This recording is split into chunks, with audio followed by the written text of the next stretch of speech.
Hey, my name's John, and I'm a human doing. What am I doing today? I'm building a subwoofer cabinet for an 8-inch subwoofer by Skar Audio. If you like that sort of thing, you're into car audio, please like, subscribe, ask any questions you have below, and here's how I built it.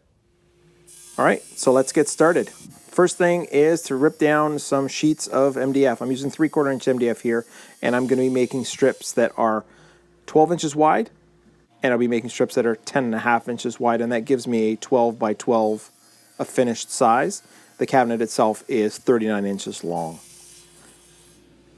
Now to cut to length, so I've already cut everything to width. To cut things to length, I'm just using a table saw sled. If you don't have a table saw sled, if you don't have a table saw in general, you can get your local hardware store to cut the sheet goods down for you, and they usually only charge a couple dollars. So it's certainly worth it if you don't already have the tools.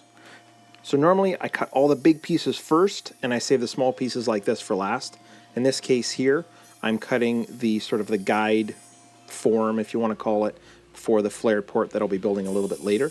So these are just small pieces that I'm cutting up because it's a small box. It doesn't need a huge port with a huge radius. So that's what I'm cutting right here. So another comment or question I had is, why did I make this a flared port instead of just keeping it simple and using a round port? And I'll say the word simple with respect to anybody doing round ports, but and I think there's a good reason for it. I will first off be honest and say round ports are more efficient. Fluid dynamics, so fluids, gases, air, will travel much more efficiently through a round port. Well, that's my understanding. If I'm wrong, by all means, comment below. So a round port would be better. But a round port, in my mind, doesn't look as cool. So I did this completely for cosmetics. I'm happy to admit it. I think it looks really cool, and that's really the only reason. It does waste some space. It is much harder to build. But I mean, for me, it's my time, and my time is, I think I'm happier spending my time making a flared port. And hopefully, I'm going to show you building that flared port right now. It's not that hard. It is, I think it does look pretty cool. If you have any questions about the flared port, comment. I will certainly answer those questions as best I can. So like the blocks I was cutting up earlier, I took one of those and I just used a cup that I happen to have around. The radius isn't that critical in this case, so I just used a cup to use the radius. I thought, okay, you know what, it looked about right to me, and I just cut it on the bandsaw. I only have to make one of them. I'm using one as a guide for all of the others. So there's 8 of them I'm making in total, but this one here is sort of it's the one that all the others will copy, and you'll see how I copy them in the future. So I'm just sanding it down, making it nice and smooth. You could use a router and a router jig, like a circle jig if you wanted, but I think that's overkill for something like this, so the sander was perfect. And in order to make them all identical, I used the piece that I just sanded, and I cut all the other ones out just roughly. You can see that it's a very rough cut. But I put those blocks back there as sort of a stop. And then I'm using my router table and a flush cutter to just cut the pieces, and they just copy them. So that way all 8 that I'm going to be cutting, they'll all be identical. So you may have noticed the port on this particular loudspeaker box or subwoofer box is flared. So it's got a radiused edge for the port. And the way that happens, the way we do that, is by kerfing. So if you see this piece of MDF, it's got a whole bunch of cuts put in it. Each one of those cuts is it's the kerf width of the blade. So the width of the blade that you're cutting with, that's called your kerf. Whatever it removes, that's the kerf width. So you cut a whole bunch of those, and you leave just about a 1/16 of an inch. And it makes the MDF, in this case, really flexible. But it also becomes fairly brittle. So you'll notice it's wet. The reason we get it wet is just to help it bend a little bit without breaking. But oftentimes this is being done with the fence. So you set up your fence, you run a groove, move your fence over slightly, run another one, and so on and so on and so on until you have as much as you need. The trouble with that is you get really inconsistent widths. So the kerf width is always the same, the saw blade's not changing, but the gap between them is changing. And any inconsistency is going to make that material more likely to break when you bend it. So I have a jig that I use, and I've been using something similar to this for 20 years. I mean, the first, I think, flared port box I made, that was like 25 years ago. So a long time. And this is how I've always done it. and I find it makes things a lot faster. So I'm going to show you how we do this here. Hopefully it helps you. So this is a miter gauge, just a right standard, cheapy, came with the table saw. You run this along, and you can see I'm running the blade. It runs through this portion. Nothing special there. But I've also got a second piece here you can see, and I'm going to push it through. And that's really the key to the whole process. So when I run my piece, I run the first portion, and I cut the first cut here. And once I cut that, I push this out, and then over top, it sits inside. So it's hard to tell, but you can see it sits right inside here. And then you've got a consistent gap. So when I run the next cut, when I run the next cut here, it's consistent. And then you take this and you just push it over one more again. And every time you're pushing one, it's going one more over, one more over, one more over. And that gives you a much more consistent result, something you can repeat and something that's really fast. So hopefully that helps you guys, anybody out there that's trying to do any kerf cutting for MDF. So before I do my finished parts, I like to do at least one sample. And that's the one that I showed in the video earlier. That's the sample piece that I did. And you just want to have an idea of how many kerf cuts you need to make on that piece before you put on your finished parts, or before you start cutting what's supposed to be your finished parts. But you can see how easy the jig is to use.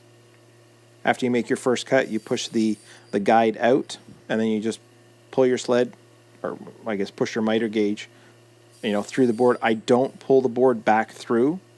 That's going to cause problems. So you can see I'm pushing it through, and then I'm pulling the board to the side and around, and then I only push the material through going forwards. That's just a safety thing. You don't want to, you don't want to do it the other way, because you might lose the material or lose one of your fingers. And in both cases, it sucks. So once all those parts are cut, you can see in here I'm just lightly dampening the surface. MDF acts like a sponge, so if you put too much water on it, it'll turn into a marshmallow, basically. So I guess it turns into a marshmallow. The only problem is it will never go back to the strength that it was previously, even when it's dry.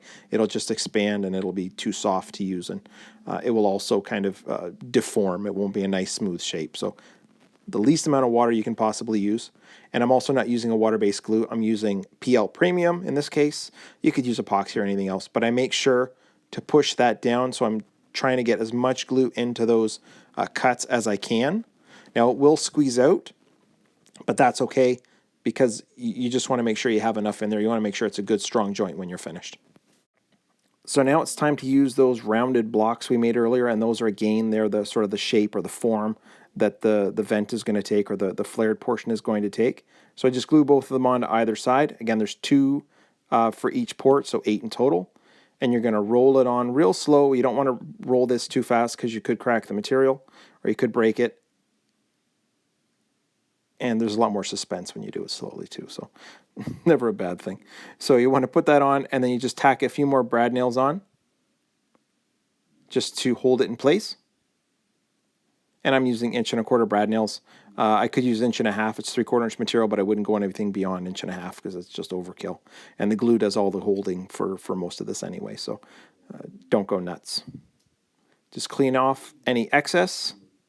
Now, I said I'm not going to worry too much about the inside. I'll wipe a little bit of the glue off, but I'm not going to go nuts. I'm just cleaning off the edges, because those will be, I can't have any bulges on the outsides. But the inside, because it's not actually inside the cabinet, I don't need to worry about it. Here's the finished product. There you go, nice and smooth, and it will be nice and strong.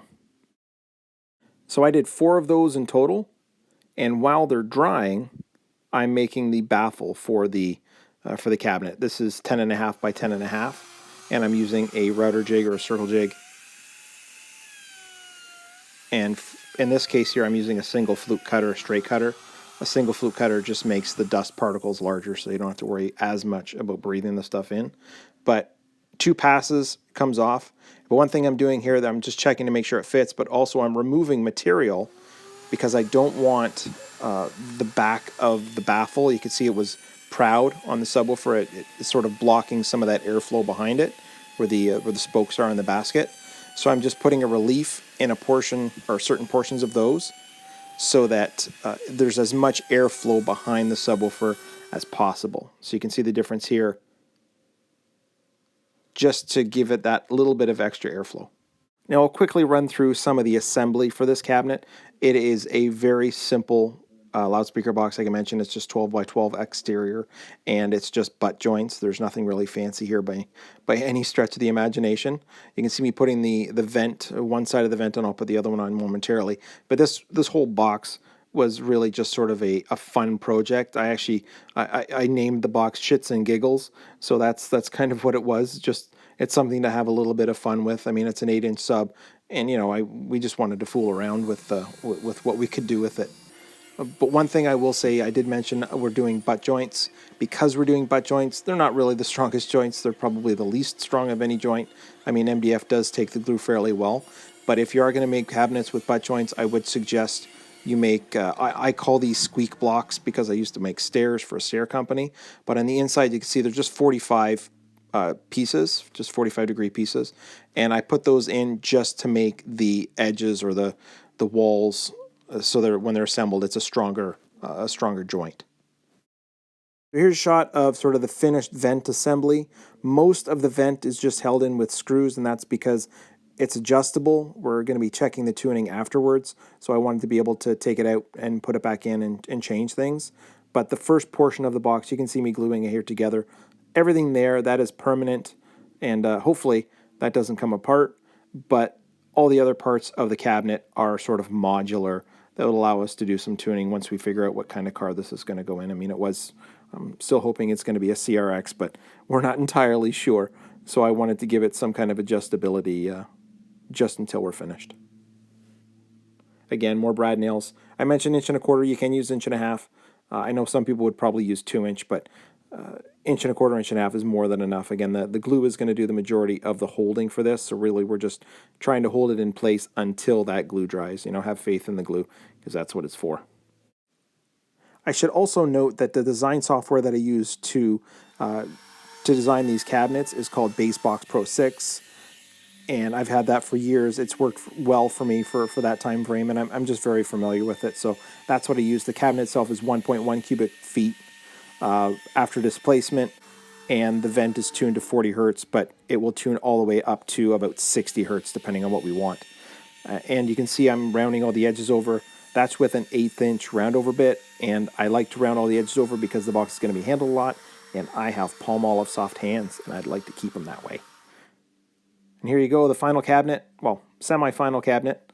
It is, again, I mean, it has to be tuned, so it may change a little bit between now and the time it's finished, and I still have to carpet it, but I'll show you that next time. So thank you very much for watching. Please like, subscribe, post any questions you have below, comments, whatever it is, I'll get to you as soon as I can. And while I know this wasn't a completely finished build, I'm hoping to bring the finishing touches to this loudspeaker cabinet or this subwoofer box in the future. We just have to figure it out ourselves. So hopefully I can bring that process to you later on. But for now, it's on to the next loudspeaker cabinet because that's my next project as well. But it's with a slightly larger speaker. So we'll bring that one to you next. Again, I'll see you on the next one. Thanks very much for watching.